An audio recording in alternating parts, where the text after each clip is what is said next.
kibiina kitwala abasuubuzi mu ggwanga okutwaliza awamu. Mukimanyi bulungi nawaabira omukyala Nabukera Christine oluvannyuma lw'okumenya edduuka lyange nabba ebintu byonna mu 2 omukyala ono bw'amala okubba ebintu byange byonna n'abitwala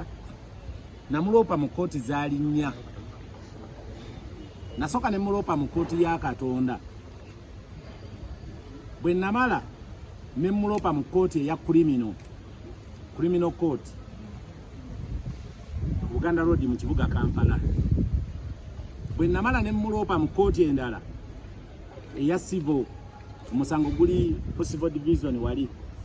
era naye eri mu Kampala wano yewozesa emisango egyo eminene egya business ne muloopa ne mu kkooti y'Abannayuganda bonna era mbeebaza nnyo kubanga batambudde naffe okuva lwe twatandika mu 2022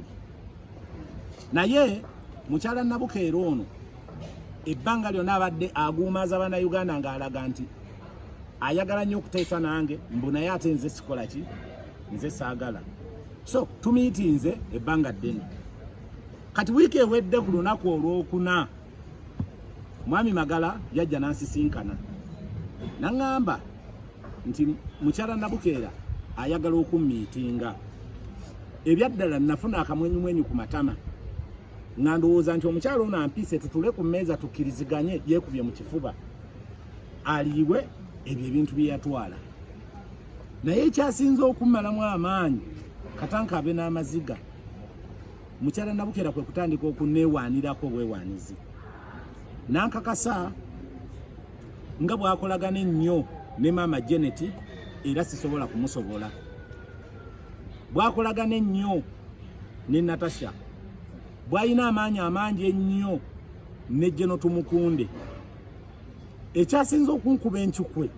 ng'ebintu byayogerako nga nange mwennyini nabiraba kubanga Jeno Tumukunde bwe mmala okusiba mukyala Nabukera nga kooti emusalidde agende eruzira Jeno Tumukunde namumiitinga ne twogera maaso ku maaso nga zze okunneegayirira mukyala Nabukera bamuke saali mubi namuwuliriza era ne mbakkiriza mukyala Nabukera bamweyimirire kyokka ne mu meeting gye twatuddemu ekkololo ne Jeno Tumukunde ensonga zonna ze nannyonnyodde zaabadde entuufu era ne Jeno nankakasa nti ebigambo abitegedde naye mukyala Nabukera Jeno naŋŋamba agenda kuddamu ankubire kati ekyanneewuunyisizza ate mukyala Nabukera okumpita mu lukiiko mwendowooza nti tuli mu kufinalizing ensonga ziggwe n'atandika okuntiisatiisa era naŋŋamba n'amaliza ng'agamba nti mwegendereze nnyo bannange Bannayuganda maama Janet nkakasa nti balwanirira eggwanga lino nga baagala impunity n'okutyoboola eddembe ly'obuntu liggwewo mu nsi eno kati mpulira ennaku n'okusoomoozebwa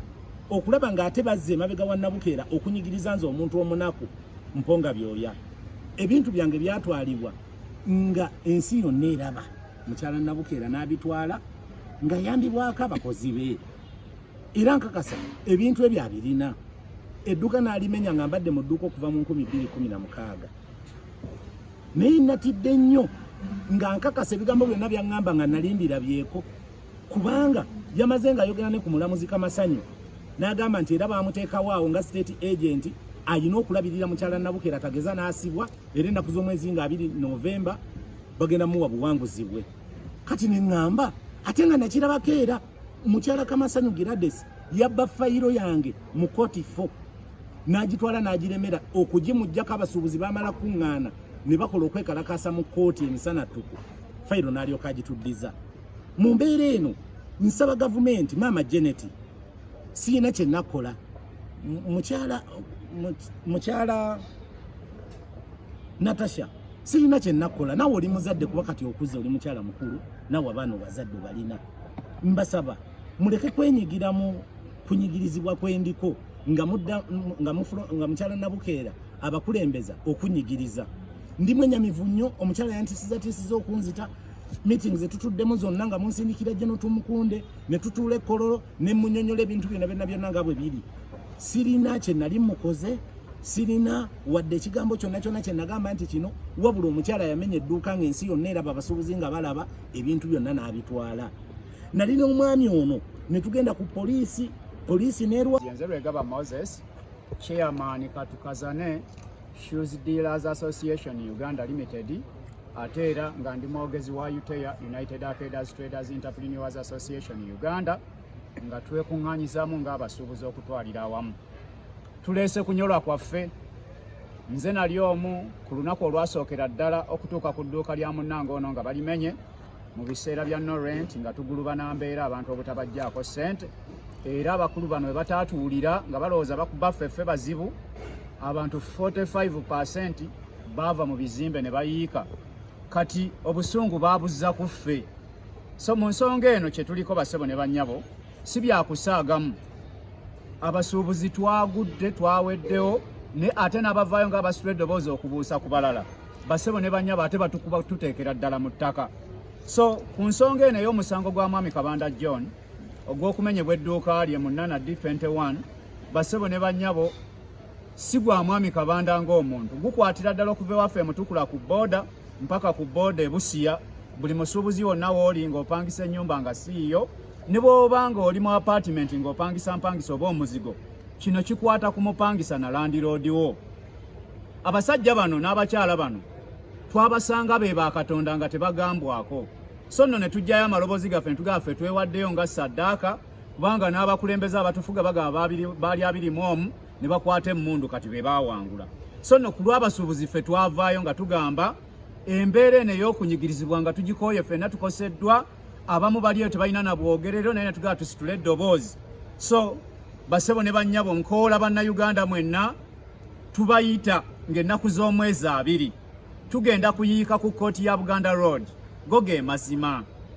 Tulage embeera yatukwata dda, tuli eyo, ne bw'oneefundikira gwe newolowooza nti oli bulungiko, bassebo ne bannyabo ekiri atabaala kyekirya ne yasigadde eka. So balandiroodi baffe mwenna neeyongera obbategeeza, tewali ali waggulu w'amateeka, kubanga baatugambanga nabukeera munaasobola okumukwata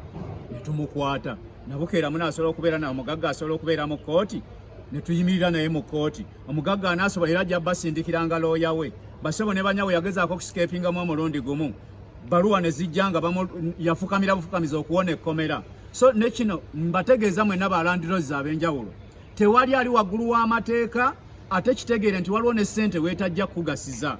So nno tubasaba n'obuwombeefu mututegeere, tetuli mu kubalwanyisa, wabula mutegeere nti muli bantu naffe tuli bantu. Tukubiriza abasuubuzi mu buli nsonda yonna ng'ennaku z'omwezi 2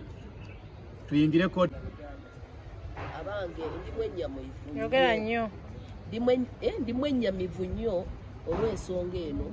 nti ng'abasuubuzi tuzze tulwana okulanga tufuna obwenkanya, naye ate we tujja ne tuwulira nti ate ku nkomerero ya byonna abasuubuzi tufunyiza tulabe nga tufuna obwenkanya mu nsonga eno, kubanga tuzze tunyigirizibwa mu mbeera bweti mu nsonga ez'enjawulo, ku bantu ab'enjawulo, ku balandiroodi ab'enjawulo n'abasuubuzi ab'enjawulo. Abasuubuzi baffe bangi abaavuwadde mu mbeera bweti, abagagga bano bananyini bizimbe ne bagaggawala mu nsonga eno yennyini, nga kano ke katiba ke bakozesa okuba nga babba abasuubuzi. Naye ate we tuba nga tufuddeyo abasuubuzi bazze balwana ng'era muzenga mu balaba mu kkooti nti badde nga